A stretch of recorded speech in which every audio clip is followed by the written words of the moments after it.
Get ready to innovate and organize your workspace with Metro. As the industry leader in storage and distribution systems, Metro is here to transform and organize your kitchen. With their premium solutions, you'll experience the Metro difference. Metro's sturdy and versatile shelving units, workstations, holding cabinets, and utility carts are designed to streamline operations and maximize your productivity. Don't settle for imitators. Metro products last longer and offer unparalleled quality and durability. Plus, the many customization options ensure that your space is tailored to your unique needs. Hey, we use them here at Walk and Talk. Say goodbye to chaos and hello to order with Metro Shelving. Visit their website or contact them today to start designing your perfect space. Metro Shelving, your partner in organization and efficiency.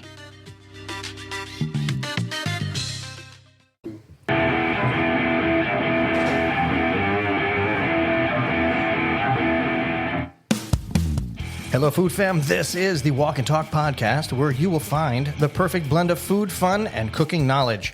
I'm your host, Carl Fiadini. Welcome to the #1 food podcast in the country.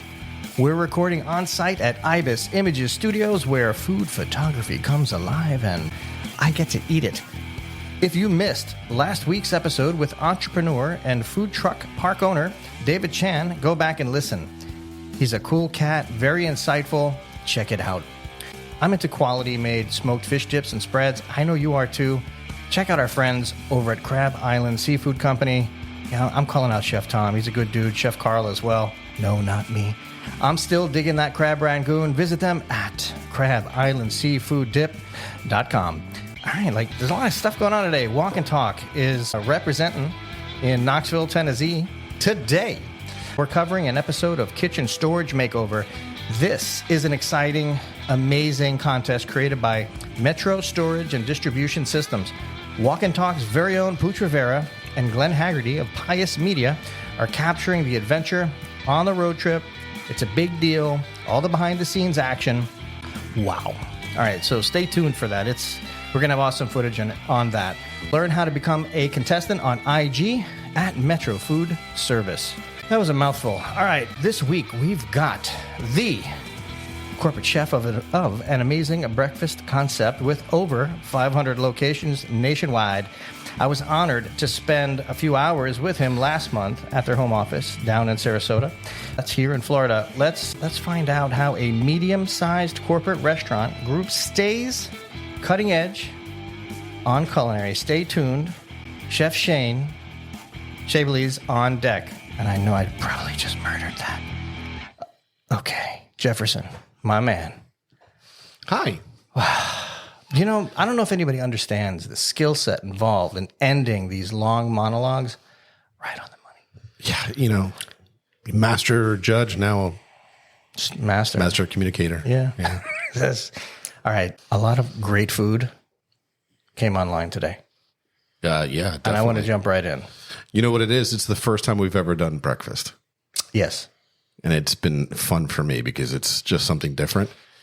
That's why I wanted to roll out the shashuka, which also is like a Mediterranean stew where you take the eggs and just kind of throw it in there and let it just cook all together with the tomatoes and some peppers, little pita on the side. And let me tell you, John did an awesome job, as always, with his food photography. And then I wanted to do something with some sourdough. We had some Bloody Mary brine pork with Mexican hot chocolate rub, smoked.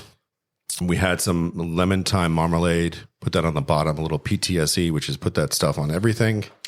And then we had some caramelized onions. I had some mozzarella that melted on top, the poached egg. And then I did a brulee of peach because, peach and pork go together so well. And that actually turned out really good. I really enjoyed that. But I guess our guest actually has some really good stuff that he threw down. Yeah. And when we bring him on, we're going to get into the goodies, man. And I have to say today, there's food here. I cannot wait to jump in. I had a couple of little appetizers, you can say, right? But it's going to be great for me. I did like the fact that you had the vegan lasagna. So I was just going to talk about that. Why did you bring it? Because why? I was giving you a headache yesterday. Big time. Big time headache. But I love you, baby. So I made up for it. I have to tell you, we did a little video for Cassie, who was here a few weeks ago, right? She was into this whole vegan thing, and here you were. I ate it on camera. Delicious. Thank you. Yes. Yeah. I'm not into that. I'm just simply not into We know. vegan anything, but I will tell you that you did a terrific job Appreciate on that. that. How's your book sales going? Book sales are going well. It really is. I'm just blown away by everything they're getting back from people, hearing the responses and how everybody is just the same message. It's okay not to be okay. And you're never alone. And the turnout is just amazing. You hear people it's like you're talking to me as I'm reading the book, and it's just phenomenal. And Tina Davis is on a plane right now. She just popped on Instagram or one of her stories, and she's got a dish that she's going to do. So it's just really cool. That would be Tina Davis from Rack Porcelain. Mm-hmm. Yeah, I'm just saying. Dart that out there. So I started the book, and I got past the forwards, right? Mm-hmm. And I got to get back into it now because that took 45 years to get through that. But it's going to be very interesting because I kind of flipped through just to kind of get a feel for it. And yeah, man, I'm super stoked for you. Congratulations again on doing this. Yeah, it's something that, people are saying that you started something, a movement. I didn't start a movement. It's just speaking the truth and trying to get out there and changing the mindset on how we perceive mental health, especially in our industry, because I think we really need that help in our area. Because for we've always talked about it. We're like the lighthouse for the misfits and the pirates. So let's get them the help they need. Indeed. All right. So without further ado, let's get the Chef Sugar Shane on the show. Welcome to the program, sir. Thank you, guys. I appreciate it. Speaking of pirates and misfits, here we are. Indeed. And the boat pulled in. Indeed, it did. So let's start with an airplane view of who you are and how you got to become the corporate chef for such a wonderful, wonderful operation. And then I also want to hear about the Sugar Shane. I mean, just check your eye. So that's his IG, by the way, everyone.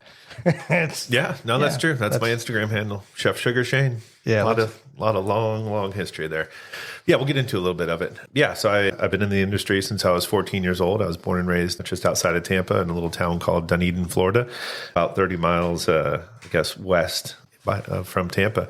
And went in the industry at 14, started working local restaurants, seafood restaurants, that sort of thing, and realized hey, I really love this industry. This is fun. These people are just like me. There's a lot of stories to be told in these places. And went from there, decided I want to go to culinary school. My parents, my mom and dad both said, absolutely not. That's not a real job. You're smart. You're going to real college. So I got a full academic scholarship, and turns out I was smart, and I did go to real college. It lasted 6 months, and came home and eventually went down to Johnson & Wales down in Miami. Went to culinary school, worked at the Ritz-Carlton in South Beach, and eventually came back home to Tampa. Worked for, what was at the time, for several years, best restaurant in Tampa Bay, Cafe Pont, and then went into the corporate world when I was 25 years old. So started corporate 25 and worked for the Melting Pot, Burger 21 Grillsmith for 7 years, and then came to First Watch about 10 years ago and have seen, this amazing company grow from 114 restaurants all the way up to over 500 today. And it's awesome, man. I love the corporate side. I've learned so much, and it's a fun brand to be a part of. I love how we, I don't know, about a month ago, we were together for about, I would say 3 hours. Yeah. Plus or minus, Yeah. And it was, we talked, we went pretty deep. We did. And you don't fit the corporate cutout mold. Yeah. You're tatted. You are this kind of like pirate in disguise, and it's really great. Now, that Ritz-Carlton you're talking about down in South Beach, I lived across the street. I lived in the Decoplage, right, like literally across the street. Yeah, Lincoln Road. Yeah, right there. My balcony faced the Ritz. Yeah, that would have been some rooms over there and some of the banquet kitchen hallway. Yeah, it was pretty amazing. And I was actually in sales. I was working with a bunch of chefs at the time too. That was pretty cool. I wish I would have known, man. That was probably around the same time. Yeah. 2005. That was it. Yeah. Dude, we might have partied. I don't know. I don't even remember. You might be right. Don't quote me. That's another episode. Totally another episode. So to talk about transitioning from, let's just say, a melting pot style operation to a First Watch. Yeah. Obviously it's completely different. Completely different, mostly, franchised over on the melting pot side. So it was, I learned a ton from working in the corporate office. I had great mentors and bosses who are still friends and mentors to this day. But when I transitioned to First Watch, it was, and still is to this day, majority company owned. We do have some franchisees, but the amount of control and consistency that you have, control sounds a little aggressive, but the consistency that you can maintain in a system as big as we are today is just like a breath of fresh air. And I'm still friends with a lot of our franchisees from melting pot days, and they're doing really well. But when you look at what we're trying to do and the level of culinary that we're trying to put out there in 500 plus restaurants, like you just usually don't see that anymore in quote unquote chains. And I don't want to be a chain restaurant ever. I want to be an anti-chain. Well, yeah, one of us, I was just going to say that. One of us coined that in that meeting. It might have been you, anti-chain. Yeah. And I think that's terrific. There's a place for everyone. Yeah. Right? You need your Chili's and Outbacks and whatnot. Absolutely. But then you need some elevated experience. Mm-hmm. And you need to be able to bring that across the country. And you're 500 plus units, 530, 40 units, whatever it is. Yeah. That's a lot of units. It's a lot. And to keep consistency. And I just want to point something out. So your corporate office, and I brought this up to you your corporate office is gorgeous. Yeah, it's a happy place. It mimics the locations. Yeah. And the locations mimic the dishes. So what's on the plate and what you eat and how they plate and the colors and the energy, that's the actual restaurant itself. But then when you go to corporate, it's all of that in corporate. So for me, I noticed that immediately, and I thought that was terrific. For me, that's something I can embrace. Just, in where I sit next to the industry, mm-hmm. I just appreciate that. Yeah, yeah, it's awesome, man. It's a fantastic culture that we have, that we've built and grown and cultivated. And, I think it's up to people like me with tenure. I've been there over 10 years. Our CEO's been there, he just crossed his 18-year anniversary. So like having those people who were around when we had, for me, 100 restaurants. For Chris, he was around when we had 40. And to carry that tradition and that culture through to the team that we have today. I mean, there's probably 120 people in that office that you came to. But you're right. Like it feels nice. Like it feels like the restaurants. I mean, we cook all the time downstairs. One of my chefs, Michael, is always like baking cinnamon rolls or, banana bread or whatever. And like you send one email out and there's like a line down that hallway. We walk down to people just like trying to rush and make sure they get, a taste of something. I think if there's other corporate entities, food restaurants and whatnot, mm-hmm. who might listen to this podcast, if you can match your corporate office to your dish, to your plate, to what you're serving your guests, you've made it. Yeah. Yeah. And that's for me going forward. That's my bar. Yeah. Thank you. Well, I appreciate that. And we work hard. We work hard at it. And it's a constant battle because we're growing, right? And we're always hiring new people. So you bring in people from other brands or other, quote unquote chain restaurants or concepts. And it's like, they're amazed by the fact that you can go and sit in that little cafe. We talked in for a while and like, oh wow, the CEO is sitting right there. Like, yeah, man, he's a regular person. Like he eats lunch like the rest of us, same with me. And it's like we almost take away like that classist separation of like, well, they're all executives. They don't, when you hang out together, you have lunch together on Fridays, you bring lunch in for the entire office. Like we sit down and BS and talk about each other's families or what you're doing this weekend or whatever it is, especially people who have just moved to Florida. They have a lot of questions. Oh, what happens during hurricane season? Oh my goodness. I say nothing. Well, I think it rains a little. I think one of the you can point at this, what I'm going to say here, mm-hmm. as to what brings your organization to a kind of another level. You're tomorrow or tonight. You're leaving. You're going to South America. I'm going to Colombia. Yeah. You're going to Colombia, and you're going there because you're going to go meet or go re-see people from the farms where you're buying your coffee from. That's right. Yeah. So your organization, mm-hmm. you're out there doing things that independents go and do. That's right. Right. Yeah. And let's talk about that a little bit. Yeah. That's exciting. It's awesome, man. And I think that's, part of why I love my job so much. it's these little things that we do that keep like a certain level of authenticity to, yes, we're serving food at a very, very large scale. But if you didn't have a chef who was interested in where that food comes from, or meeting those growers, like shaking the hand of a strawberry farmer in Plant City, Florida, like those little things matter so much to me, partly because I grew up here and I want to let people know that Florida has a strong ag program, but also like educating the consumer and, more importantly, educating our employees. Like, I want cooks and servers out there who work for us to know, like, hey, there are women down in Huila, Colombia that grow our coffee. Like, we see their smiles. We've told their stories. We brought a few of them back here to the States, and spoken at our conferences. And like the fact that we go down there and shake their hands and break bread with them is a really big deal. And it doesn't happen in large scale, quote unquote, chain restaurants. So we have a lot of pride in the sourcing that we do. And I personally have a ton of pride in the food that we serve. So yeah, I'm excited to go see it again.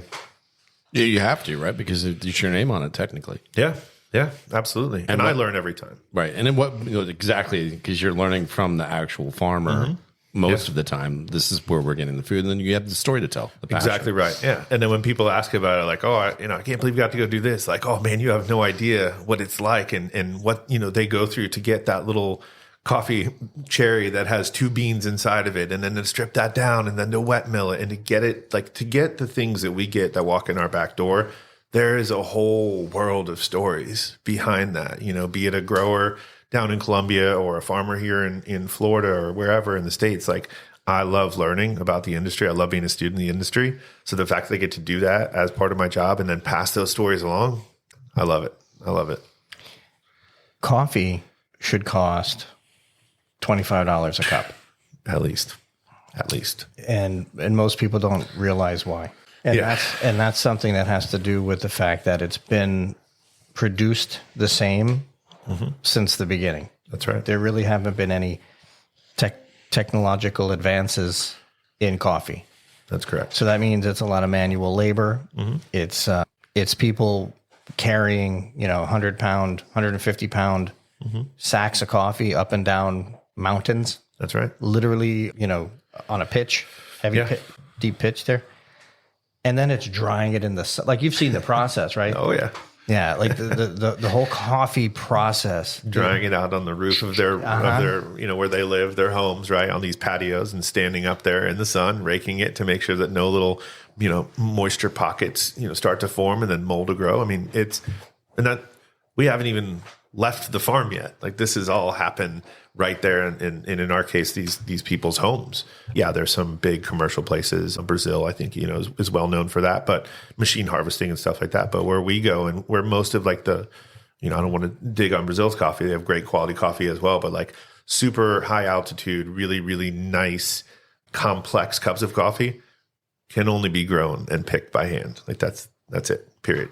Yeah, it's picked by hand, and the little masterclass on coffee here is basically if you look at the equator, right, and then you look for elevation around the equator, that's where you're going to find places that grow coffee. That's right. Right, because you might have, Florida might have a great climate, good part of the year, but they don't have the elevation. Yep. And that the species of the bean that grows in the altitude is actually, it's called an Arabica bean, but that's a specific type of bean. And that doesn't grow well in low altitudes. And the other bean, which is Robusta, doesn't grow in high altitudes. In altitude. That's right. So, yeah, that's pretty amazing. And the fact that a 500 plus, and I really can't wrap my brain around it. The 500 unit part, that they care about that, and not just, let me get the cheapest product I can, put in a cup. Yeah, no. Yeah. It's certainly not the cheapest.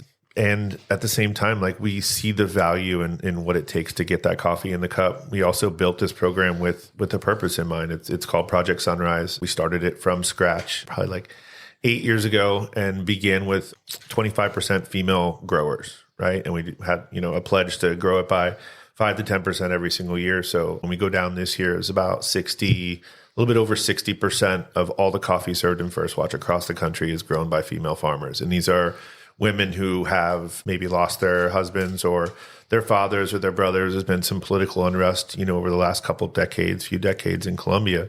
And instead of just, folding up shop or deciding to grow something else, they kind of picked themselves up and said, we've been growing coffee in our family for generations. We're going to keep doing it. And what's interesting is the overall quality of the coffee coming from these farms went up.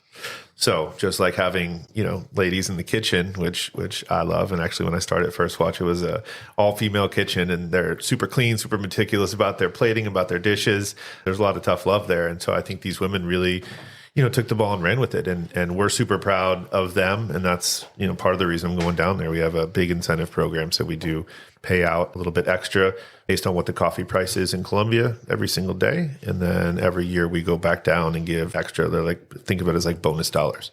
So if they grow a certain quality of coffee throughout the year, we keep track of all that. We can trace every single lot back to where it was grown in Colombia. And we go back and I will shake hands and hug women who have grown coffee for us for, 7 or 8 years, and who I've seen, their kids kind of grow up and hopefully see these kids take over, the family business in the coming years when I get to go back down there. What I love about that story is because when you're in the other side of things, when I used to do sales, most people don't realize when you have a sandwich and it hits the plate, what normally goes with the sandwich? A hamburger gets what in most restaurants? Lettuce, tomato, fries. And people don't really lettuce, tomato on it. But most people, what do? Everyone goes after the fry to taste it, right? And so most people don't forget that the fries are a key ingredient in your menu, where their key ingredient is the coffee. Yeah. You want to be known for something. You want to be known for that first sip that's going to wake you up. And that's that story behind it is beautiful, because it shows the initiative to the company that it not only cares about their employee, but it cares about where they're getting the product from. Yeah. And that's the story behind it.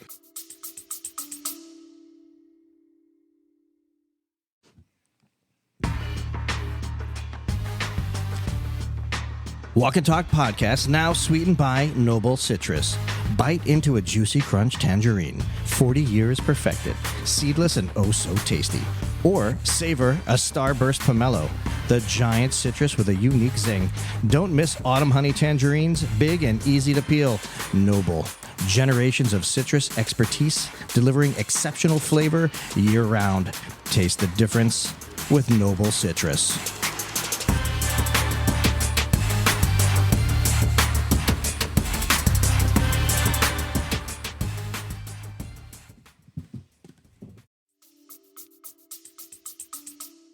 Yeah. Well, it has to do with influence, right? Influences, and which kind of is a great segue into what I was going to ask. 500 units across the country. So that's a lot of different palates, right? Different people, different cultures, different areas, whatnot. Where does the inspiration for the menu actually come from to kind of, satisfy all of that? And is it regional? So the menu is not regional. We have the same menu consistently across the entire country. So almost the entire country. There's one area of Ohio that they serve geta, which is kind of like a scrapple-ish breakfast meat. It's awesome. So I don't want anyone in Cincinnati to be pissed at me. Why didn't you bring some of that? Dude, it's good. Yeah. It's really good. So we have, I don't know, like 10 or 12 restaurants there, and they serve it. But anyway, the rest of the country, all on the same menu consistently.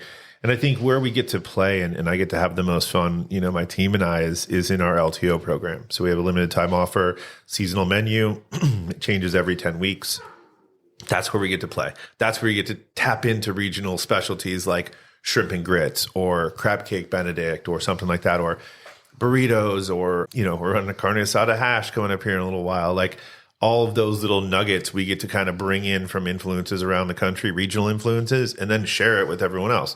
Now, we might sell more shrimp and grits in, Texas, Louisiana, Alabama, Florida, but the people up in Detroit, Michigan who've never had it are now exposed to it. And I think, that's cool. And we take pride in that. And, it's like I said, the most fun that we get to have in our jobs.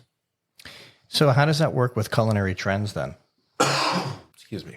So we're about 18 months out in developing. So we have this bank of recipes, and we know exactly what's going to launch, what's going to test, when it has the potential to go nationwide. So instead of sitting back and listening to all the big presentations and all the big companies who say, hey, these are the top 10 trends of 2025, I'm in the room, I travel in the same circles as all the other corporate chefs, and everyone grabs their phone and they're taking pictures or trying to write it down in their notebooks. And I'm like, that's an awesome checklist because we launched that last year. We're testing those two things coming up here next. And like being ahead of the game like that is from travel. I mean, spend time out there in the industry, go visit big cities, like, go spend 3 days in the city and eat breakfast, brunch, and lunch only in Independence and see what's going on, like what's starting to happen. You'll see trends start before the big media companies see it. And for me, like that's awesome. So how often are you traveling the country or out of country? Doing those tours or just like in general? No, well, for First Watch. Yeah, I probably take 2 trips every month. Sometimes they're little 2 or 3 day trips. Sometimes they're a week in Colombia. And you would say that's R&D based? Everything's R&D. Every restaurant I go to, every bite I take. Yeah, I mean you're gonna go to the units and see what's going on. But when you're there, I mean you're out canvassing the 100%. Yep. And then we do one dedicated tour, like a true tour every single year. Pick a city, research the city, research all the wrestaurants in it, what's going on, and you'll see things. You'll start to see little things like, we'll give away all of our secrets. We were in Nashville and like we saw cornbread on almost every single table, right? And it's like, that's interesting because prior to this, it would have been a really big Texas thing, which we saw in Austin maybe, 4 years ago or so. But like, that's inspiring. Okay, if this is happening here, is there a way that we can do that kind of the First Watch way? Sure, put bacon in it. All right. So now let's test bacon cheddar cornbread. Let's see if our customer's ready for this thing that we think is kind of cool. So bacon cheddar cornbread with honey, here you go. Yeah. I'm ready. You enjoyed it. Yes. Yeah. I can get behind that. Right. So we test that, make sure that it does work how we had hoped, learn from it, and then go and launch that nationwide. And you might see on the next top 10 trends list cornbread as an appetizer or regional cornbreads or whatever it is. And it's like, that's great. We saw that, identified it. And even if it's not a trend at the national scale, like for us, that worked. So that's a successful trip. We learned something from that trip, and I don't know how to quantify it. Like we sold millions of cornbreads, and that was great news. But to me, like we learned something, we applied it, and it worked, and now we have this platform. So the year after that, we did a lemon blueberry cornbread. Cool. What other cool stuff can we stuff inside these cornbreads? And that's kind of how it goes year after year. Well, look, I mean, I've eaten millions of cornbreads, so I mean, I get it. I get that. So, but if we're talking, you're hitting a lot of different points. Mm-hmm. Nutrition, health and nutrition is a data point. Yeah. And I'm very familiar, with your brand, and there's a lot of Lululemon that end up, inside First Watch. That's right. How do you guys embrace the health and nutrition aspect of culinary? Yeah, for sure.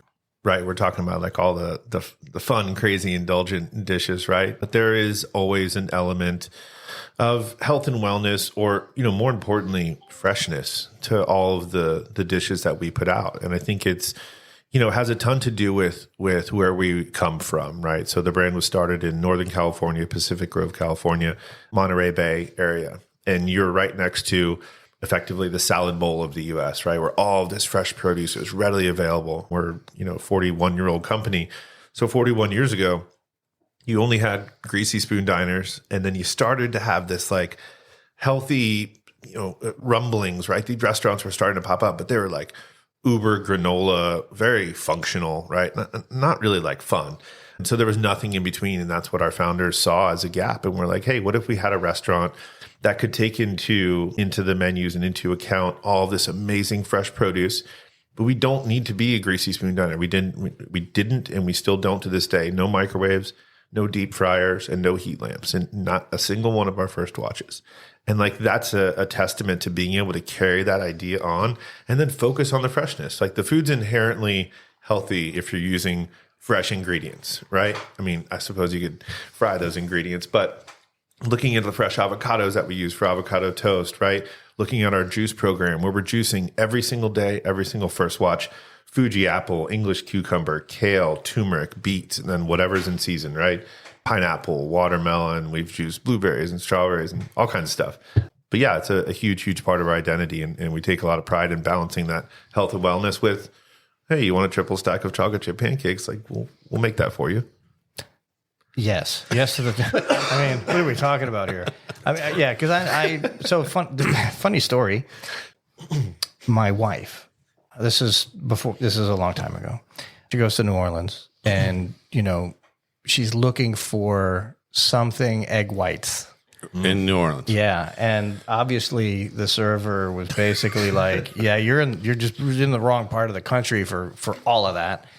And, to your point, it is a growing segment, and the fact that there's an offering, and you're still putting out the delicious chocolate pancakes alongside. I don't know. For me, it's hitting the spot. Where do you actually take health food going forward? It's an interesting question because quote unquote health food means so many different things to so many different people, right? We look at it as, hey, fresh equals healthy to us. So no matter how big we grow, and as long as I'm here with the brand, we want to make sure that we keep that focus on fresh produce for as long as we possibly can. I think a lot of times as restaurants get bigger, right? Bigger in numbers, bigger spread across the country, it's so much easier to just go, we'll buy that already made or already chopped or whatever it is for us. And, I look at that and it's like, you didn't have to though. Right? You're kind of taking the easy way out. It may be a little bit cheaper, right? Because fresh produce comes at a price. You got to truck it across the country, has limited shelf life. And so as a chef, I look at that and I'm just like, we're going to hold strong on this. I mean, we're still, I mentioned all the things we juice. We still hand fabricate like all pineapple, all honeydew melon, all watermelon during the summertime. We're house roasting all veggies, right? So corn in the summer, bring in whole cobs of corn.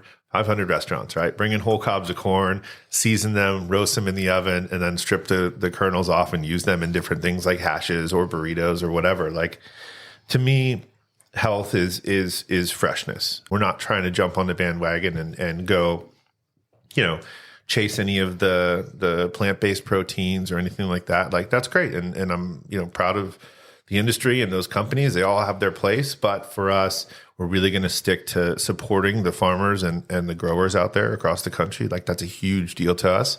We mentioned we're going to Colombia, but I spend that same amount of time going out to California, spend a week in California, going from Northern California and visiting all of our growers, right? Kale and spring mix and carrots and beets and all that stuff.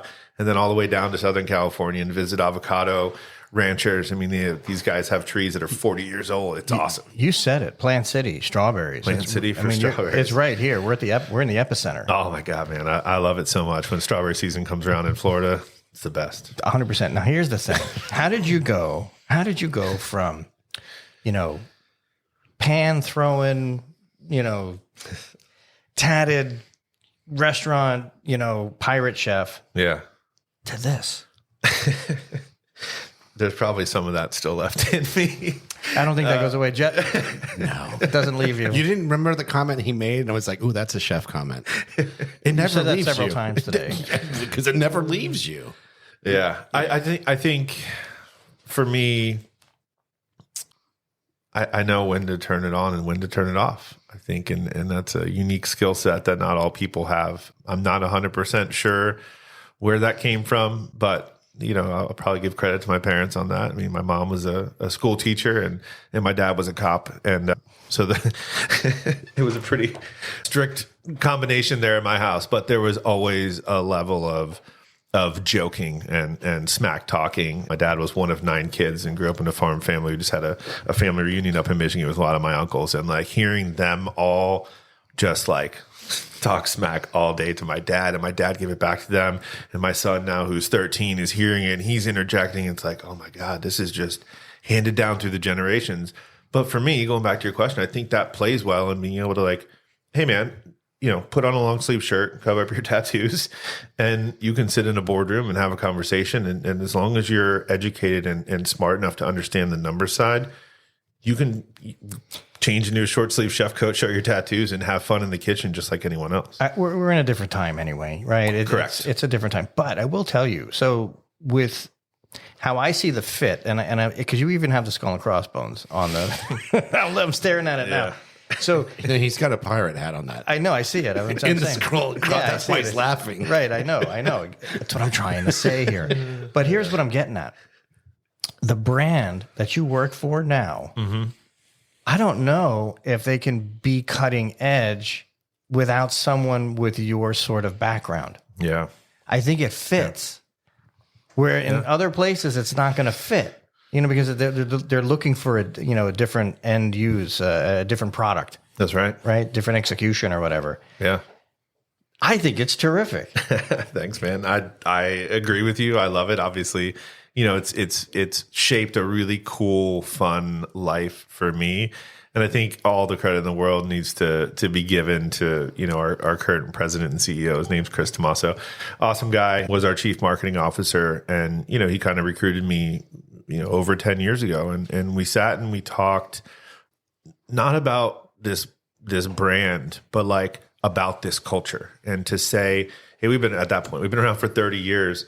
And all I knew, and I told him this is that, is where my grandma took me for breakfast, which, isn't the best thing to say in an interview, which he let me know. And I was like, listen, man, I'm an honest guy. I'm going to shoot you straight. Like that's kind of what I know. And he said, hey, we're hearing that a lot lately. And this is the future of the brand. And he showed me a drawing. It hadn't even been built yet of a restaurant. And I was like, oh, like that's different, man. And that's the first watch that you guys all know and see today.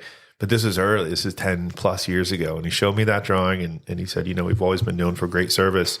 And we're going to revamp kind of the look and feel of the restaurants. And we need someone to help the food keep up with what we're doing. And, he gave me that opportunity at the time, bringing up tattoos. At the time, we had a tattoo policy, a no tattoo policy. So if you worked in the front of the house at First Watch, you had to either wear long sleeves or cover up your tattoos with a Band-Aid or whatever it was. Yeah, crazy. So I did my training and I called him after like my third day of front of the house training. And I was like, hey, man, like this tattoo thing's not going to work. I'm not going to put long sleeves on every time I go into a restaurant. And I'm like, also, what are we doing, dude? We must be missing so many awesome candidates, right? So many opportunities for these kids out there just because they look like me. I'm like, we've turned a corner now. And now that I'm here, like, we need to do something about it. And he said, we've already had the discussion. We're getting rid of the tattoo policy. I was like, hey, cool. That's a big deal. To this day, 10 or more years later, I still meet servers or now people who are GMs or even director of operations for us who came up through the ranks and are like, dude, you changed the world for me. I don't have to cover up my tattoos. And imagine all the people that we've hired who are just badass managers. So many creative people. I don't have any, but like I respect it. I like artsy stuff or whatever. So I mean, I'm all about it. But here's the thing. I do remember the Band-Aid thing, like back in the day or if you had earrings and you had to put a band, like, oh my God, you look ridiculous. Yeah, that's the mentality of the culture, right? Of the restaurant industry as a whole. That's what it used to be. There's this stupid meme that goes around. And it's like it used to be you were a biker and a murderer when you had tattoos. Now it's like I'm doing a gastrique of balsamic roasted duck, and that's because you've got the tats. I know that. And it's funny because that's the way it goes. What I love about the culture, what you're talking about. Mm-hmm. There's so many concepts that are out there that forget they get to a point where they're like, we have to go that way because then you have the pencil pushers, as we like to call them, the guys with the acros, they're just sitting there going, wait, that's too much money. We're going to lose. So we have to do it this way, and we have to go and cut corners at the food. You cut corners at the food, guess what happens? You lose your guests. Yeah. And if you lose your guests, you lose your soul. That's the problem. Mm-hmm. But because the pencil pushers are seeing the ROI dwindle and erode, they don't realize that if you cut the corners in the quality of the food, which is your foundation, the reason why you started this business, guess what? You're going to have the empty seats, which is the most expensive real estate you have in your restaurant. Yeah. But if you stick to it, and then you have these, not only, I don't think you have like a partnership. You don't have like a farmer. You have partnerships, right? Because you're going to these farmers, you're meeting them, you're shaking their hands, you're doing business with them, and they believe in the product because you're putting that product out. Your cooks are around the 500. They're putting that product out, so they're going to have passion because they can talk about where that food is coming from. That's right. Yeah. And we do as much of that educating as we can, whether it be on our social media or internally. I mean, every time we launch a new, LTO, one of these seasonal menus every 10 weeks, like I get on a call with every single general manager and everyone in operations above those general managers on one big conference call. And I talk about the dishes and I walk them through, of course, hey, here's how we're going to make it. But like, there's little videos for that. But like, tell them like, hey, here was the inspiration for it. Here's where I saw this. We have a like salted caramel apple holy donuts dish right now that for me has apple butter on it, which was, inspired by my grandma. Like I ate apple butter as a kid. My grandma hard to make, by the way. Hard to make. My grandma was from Ohio. Time consuming. That's it. And we were never jelly people. Wait a second. Yeah. You were able to take a recipe inspired by your grandmother and introduce it into First Watch? Yeah. That's so awesome. The apple butter is like from my childhood. So there's little nuggets along the way that I can be like, there's nothing else that makes sense here. Let's put apple butter on this dish. And now here it is. It actually just launched on Tuesday in whatever, 500 plus restaurants. I thought you were going to go with, where was that? Where was that?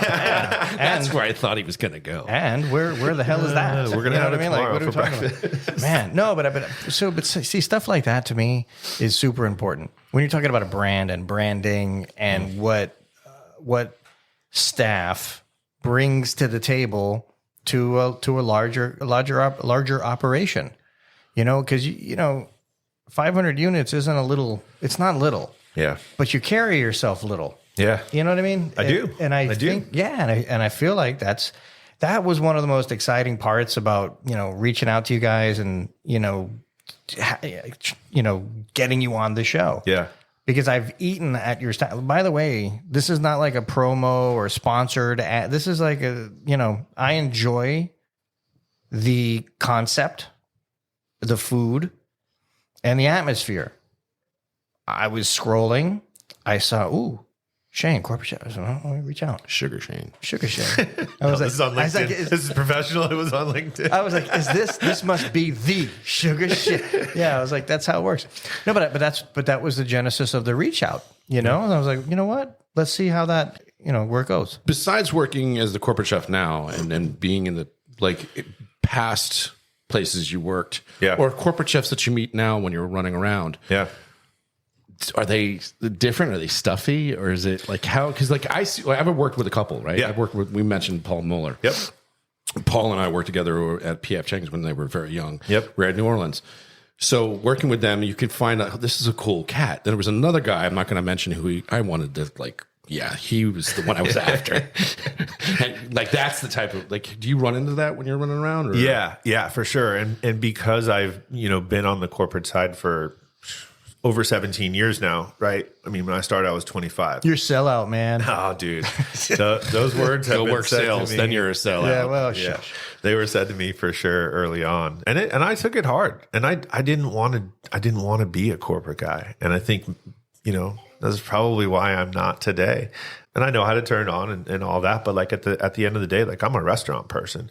Yep, I happen to work in a corporate office. Yes, I happen to be able to sit with the CEO or the CFO or talk about, the financial goals of the company and all that. But at the end of the day, I can also go into the restaurant and pick up a knife and prep and cook, wash dishes, jump on the line, whatever it needs be. So yes, early on, there was a lot more of those, you don't want to be ageist, but they were older school, right? And through my 17 years, you've seen not only on the chef side, them kind of age out, and you start to see people that look a little bit more like me, that talk a little bit more like me, but also on the sales side.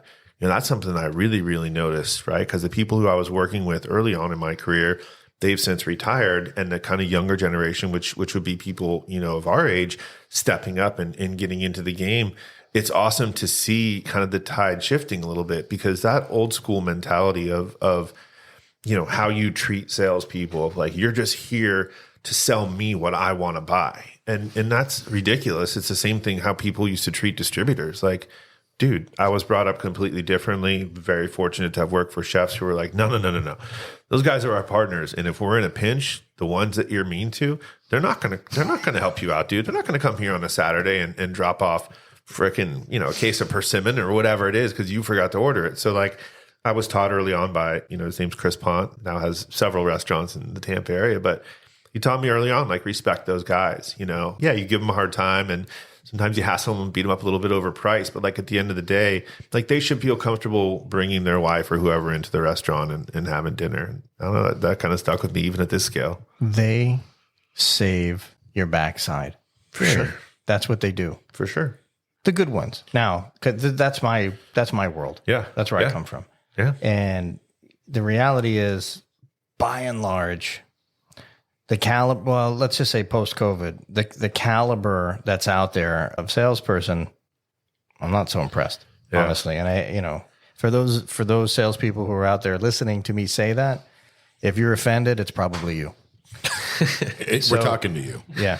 So, with that said, that marriage is super important, whether it's your fishmonger, your produce, your proteins, whoever it is, they're going to bail you out if they're worth their salt. That's right. That's right. Yeah. I think the other thing for you is the corporate level that you're on, and then you're not feeling that way. Do you have a test kitchen? So we have a sample review area in the office, but no, when we built that office, I said I don't want a test kitchen because I want to go work in the restaurants. I passed 3 test kitchens on my way home, and I have one right across the street from the office. Like, I'd rather go out in the field, work side by side with those guys, plus those guys and girls. Plus, they love to see what we're working on, right? And you get them inspired, and then I think there's something to going back to the authenticity of like, oh wow, like our chef actually cooks, and I'm willing to get back there and burn myself, and like they see that there's someone at the office that like looks like them and talks like them, and they believe that and it's true, of course, that we're doing things for all the right reasons. And I think if I were just some dude in a sport coat, came in with a laptop and sat in a corner, like, I'm not going to have that same faith in our brand and buy-in from the teams that we have today. And I don't know, man, I love that. I treasure that.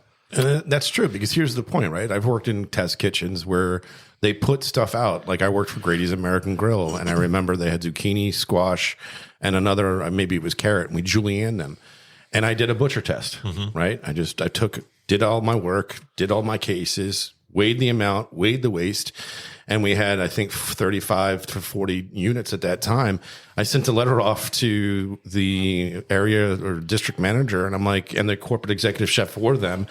And I said, it was Patrick O'Connor from Planet Hollywood. That's how far back I'm going. Wow, I'm old.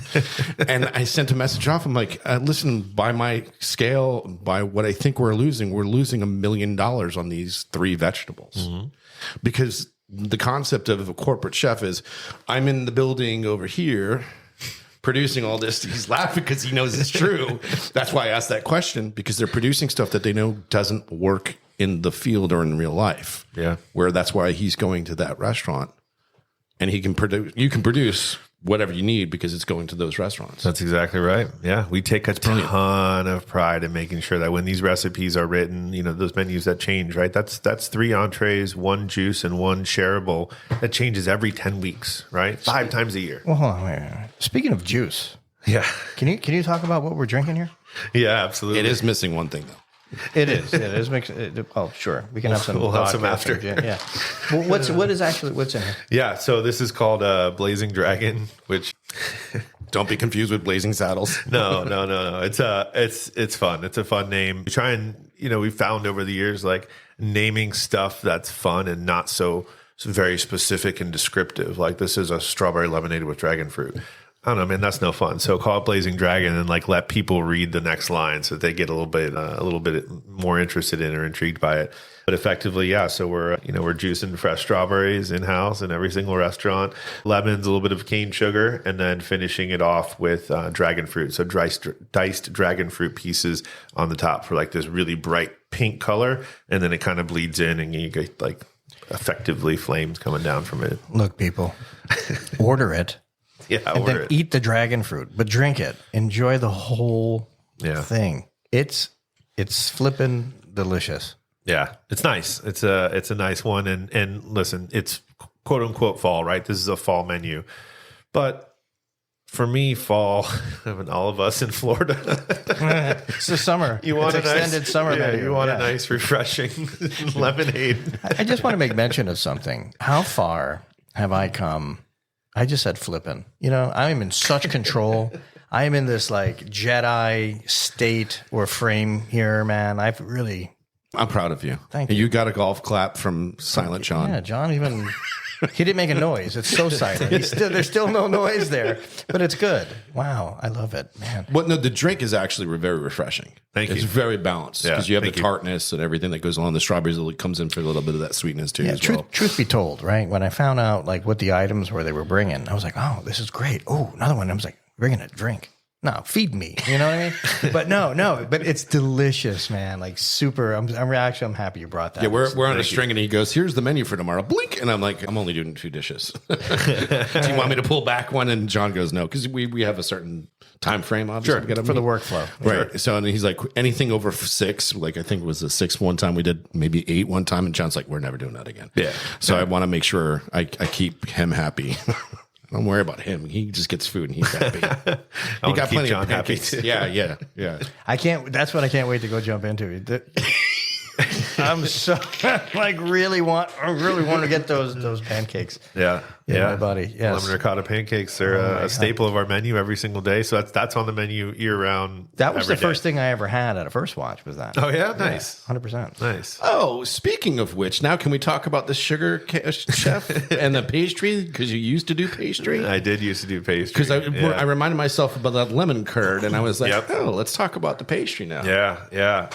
So I went to culinary school down in Miami and worked for the Ritz-Carlton down there. And Jay Woo, yep. The girl I was dating at the time wanted to move to Tampa. It didn't work out, obviously. Never does. And that's another story. But yeah, so I came back home and reached out to Chef Chris Pond, who I mentioned earlier. And I was like, hey, Chef, is there any hotels that you know who are looking? You know, I'd just come from the Ritz. I really like that side of the business. And he's like, no. He's like, but I need a pastry chef. I'm like, cool. I'm not a pastry chef. So he's like, no. Don't worry. I'll teach you everything. And I was like, Chef, I really don't want to do this, man. I don't want to be a pastry chef. It's not for me. And he said, I'll teach you everything you need to know. If you just help me out here, I'll help you out. You know, I'll make sure I take care of you in the long run. And I was like, all right, man, whatever. So went in, and Chef's a pretty awesome dude, but he spent some time in France. So his entire pastry book, which was, probably 2 inches thick, 3-ring binder, all of the recipes in French, in metric.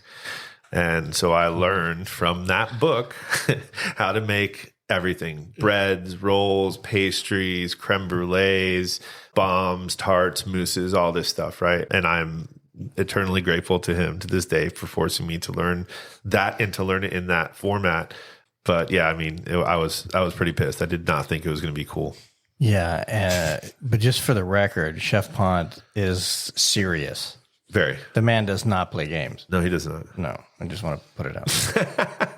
Oh yeah, you've met him before. Yeah. So, question for you though, since you made the comment metric, I love the metric system when you're doing recipes. For sure. Easily. Do you do metric when you're writing them for the guys, or do you keep it in the English?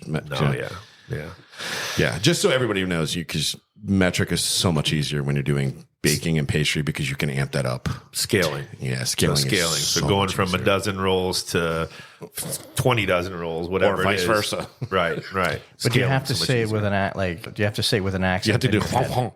Right, that's what I'm saying. But Like you have John Paul. so when I'm reading the paper, I have to have in my head when to expand it out. You have to do that. Yeah, you got to talk to like John Paul. Right. By the way, it was his birthday, so happy birthday to John Paul out there. Yeah, the Knuckle Man. Happy birthday, baby. Happy birthday. Inside joke there. It's terrible. It's horrible. No, it's all good. Yeah, so that's why. And then I guess when Instagram came out, which we did some independent research earlier today. Don't say it because I feel old. Yeah, we found that it was in 2010 or so, and I'm not sure why, because I had already left the pastry world at that point, but it just felt right. Your MySpace page is still up. It's still playing the same music. Dude, I would love to see it. I don't remember what was on there, but mine was Foo Fighters. I know that for a fact. Nice. I want to see who those 8 friends are. See what they're up to. Right? Tom was one of them. Also a friend on Instagram. Wow. He's a good follow. And it dilutes from here. Dilutes. All right. All right. So, man, I tell you. Tell you what. What? You're not going to mention anything about this? Oh, what? Oh. Sort of, kind of a Yeah. I mean, is small. it a big deal? Big deal. You break it. Go ahead. No, you do it. No, you do it. What? You got to do it. It's your show. You're the It's founder. our show. So out of 5 million listeners, a podcast, right? You want to tell them what the thing is or no? What do you just? These people are. I hear collectively everybody turning it off right now. No, they're not, because they're waiting to know what the heck is going on. Oh, so this is like a strategic pause? Is there some sort of a... This is where you fill in the gaps. Today, with our friends from First Watch here. By the way, thank you, Jenny Lester, for putting all this together. Shout out to you. And doing a good handler. Yes. Being a good Totally. handler. Great handler. You're awesome, Overseer, watcher, however you want to look at that. Overlord. No, so during the cooking part of the production today, I got an email from from the publishing software that we use, and we hit 2.5 million downloads today. Today, it was cool. That's crazy, man. What about something about choice and people? What? People's choice? Oh, that's what you're talking about. Yeah, that's kind of a big deal. I didn't know what the hell you were talking about. That's why I was trying to lead it that way. The 2.5 million is that's a huge deal. This All right, what you're about to say. All right, okay. So the People's Choice Awards, we've all heard of it. There's a component or category for podcasts. So there's a gajillion podcasts out there. And in the arts category, we made it to the final. They call it the final slate. So Walk and Talk Podcast is in the final slate of the People's Choice Awards. Super cool. How many? What was it? 5 million listeners. Was it 5? If that's went from the main listening group, they're bringing it down to 20,000 listeners. Right. That will award the People's Choice out of the 10, including us. Yes. 10 podcasts that we will hopefully find out September 30th. Yeah, if I'm not mistaken. And so our main man, Willie Beddix, behind the camera there, today was a big deal. Like we like red carpet, pulled all the stuff. There was a sign when you walked in the door. Sign even. Welcome like, First Watch. Welcome First Watch. I saw that. Oh my God, we never did this for anybody. No, I never get welcome, Jeff. Who cares about you? Jeff, get the hell out. No, okay. So we actually have to record today an acceptance speech in the event that we win, because we won't know in real time. Yeah. Right? So we have to actually. So it's that far along. Kind of cool. I don't know. Yeah, that's badass. I mean, it's like, But you're here for it. You were here. This is like a momentous day. This is like We've done a lot of cool stuff today. I'm saying Breakfast, this potential award. Yeah, there was a lot of 5 million, 2018 cities, 109 different countries. The book came out this week. Our new menu came out this week. There's an explosion of things happening here, and John, he's not even processing. He might actually talk. No. Wow. Okay, I'm out of excitement. I don't know. I'm spent. That was it. Like, I'm ready to go to bed now. All right. You ready to eat a pancake? I want to have. Oh God. Then I'm going to take a nap. I'm gonna because it's like a quadruple stack of pancakes with what's the lemon curd. Oh my God, are you kidding me? Can't wait for this. With powdered sugar, strawberries. Yeah. All right, look. All right. Slow down, everybody. All right, Shane.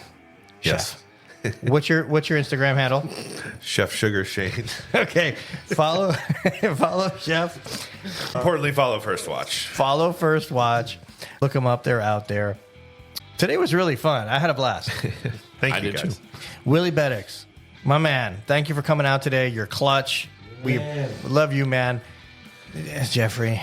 John, you guys are amazing. You guys do a great. Baxter, we love you. Baxter, he only yelped twice. He was yelping. Yeah, that's the puppy. It's a puppy, the mascot, I guess you could say. The Jenny Lester. Thank you kindly. We are out.